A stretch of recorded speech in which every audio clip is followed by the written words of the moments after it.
In 2021, ProPublica obtained tax returns for the wealthiest Americans. Not rumors, actual IRS data. And here's what they found. Jeff Bezos paid a true tax rate of 0.98%. Elon Musk, 3.27%. Warren Buffett, 0.10%. Meanwhile, a nurse making $85,000 paid around 22%. This isn't a scandal. It's not illegal. It's the design. You work, you get a paycheck.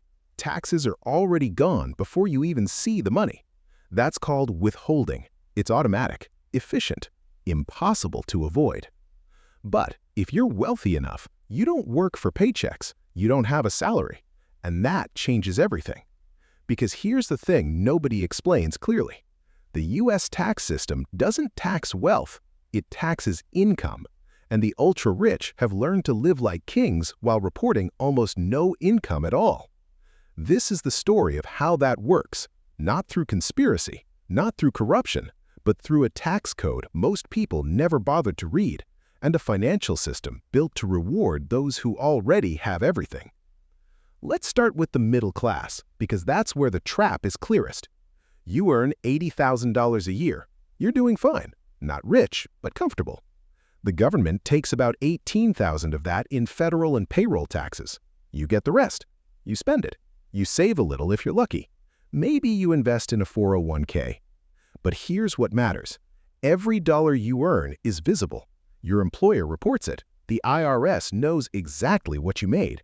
And because it's labor income, it's taxed at ordinary rates. No tricks, no escape hatches. Now, let's look at someone worth $10 million.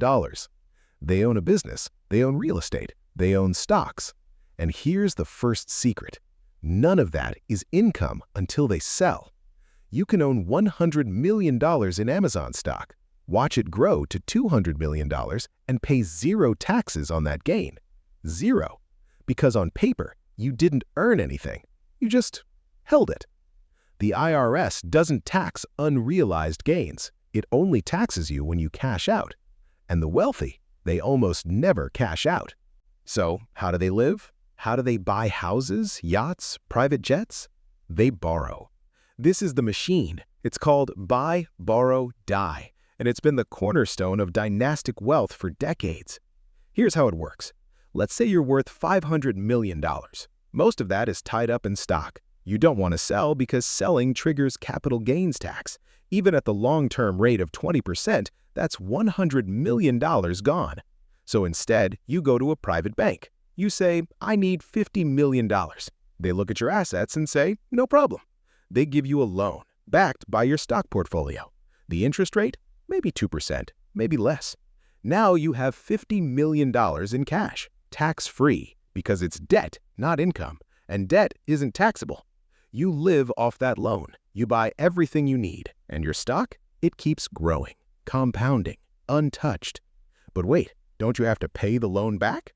Technically, yes, but here's the trick. You never do. When the loan comes due, you take out another loan, a bigger one, because your assets have grown. You use the new loan to pay off the old one, and the cycle continues forever. The bank doesn't care. They're making interest. You're making gains. The IRS, they see nothing.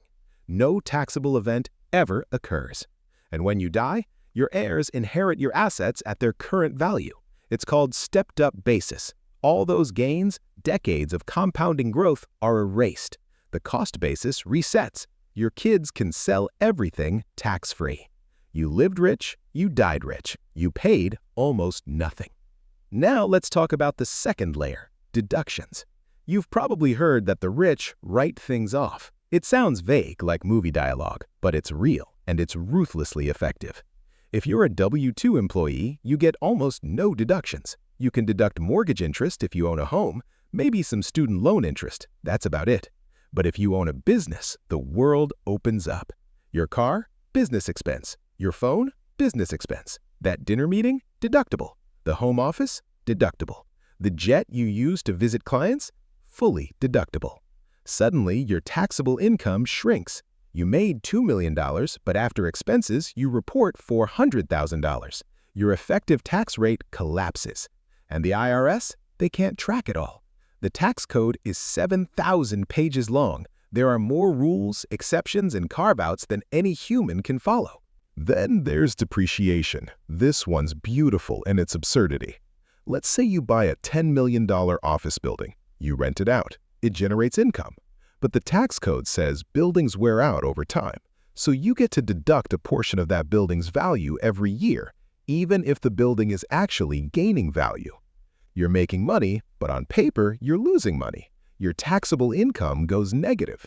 And if you structure it right, you can use that loss to offset income from other sources. Real estate investors do this routinely. They live in mansions, collect rent checks, and report losses. The government pays them to be landlords. It's legal, it's everywhere, and it's completely invisible to anyone who doesn't own property. There's also carried interest. This one's for the hedge fund managers and private equity guys.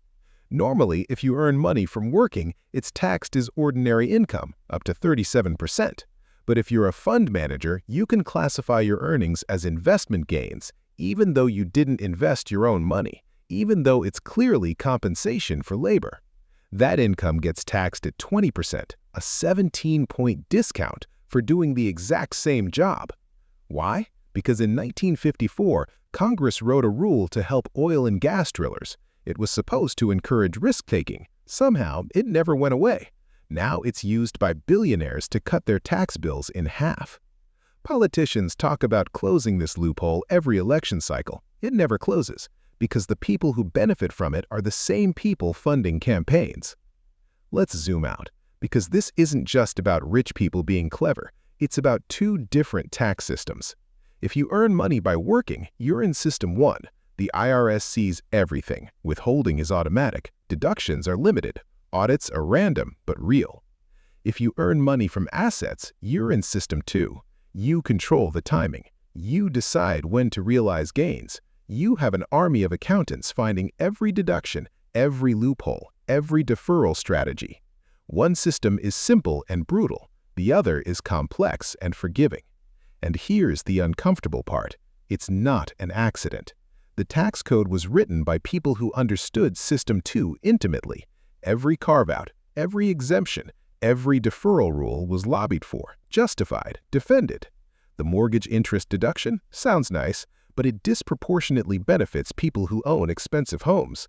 The estate tax exemption, it only applies to estates worth more than $13 million. The capital gains preference, it only helps people with investment portfolios. Every rule that looks neutral on paper tilts the same direction in practice. So what's the cost? The Tax Policy Center estimates that the top 1% avoid about $163 billion in taxes every year, not through crime, through optimization. That's bigger than the entire budget of the Department of Education. It's more than NASA, the EPA, and the FBI combined. And it's getting worse, because wealth compounds. Every year the rich don't pay taxes, their assets grow larger, which means bigger loans, bigger deductions, bigger dynasties. Meanwhile, the middle class keeps paying the sticker price because they don't have a choice. Some people call this efficient. Some call it fair because technically everyone has access to the same rules. But access isn't the same as usability. You can't use a carried interest deduction if you're not a fund manager. You can't depreciate real estate you don't own. You can't borrow against assets you don't have. The system is neutral the way a dictionary is neutral. The words are available to everyone, but only some people know how to write with them. Here's the final twist. The people who benefit most from this system are often the loudest about tax cuts. They'll say the corporate tax rate is too high, that capital gains shouldn't be taxed at all, that the estate tax is unfair because it's double taxation. But they're not arguing for simplicity. They're not asking for a flat tax or a consumption tax or anything that would level the playing field. They're arguing for more carve-outs, more exemptions, more complexity. Because complexity is the asset. The more rules there are, the more opportunities exist to find gaps. And gaps are where fortunes hide. So the next time someone tells you the rich pay their fair share, ask them one question. What's their true tax rate? Not the marginal rate, not the statutory rate, the actual percentage of their wealth they surrender each year. because Jeff Bezos didn't pay 37%. He paid 0.98%, and that's not a glitch in the system. That is the system. The only question left is whether we're okay with that, or whether we just don't want to look.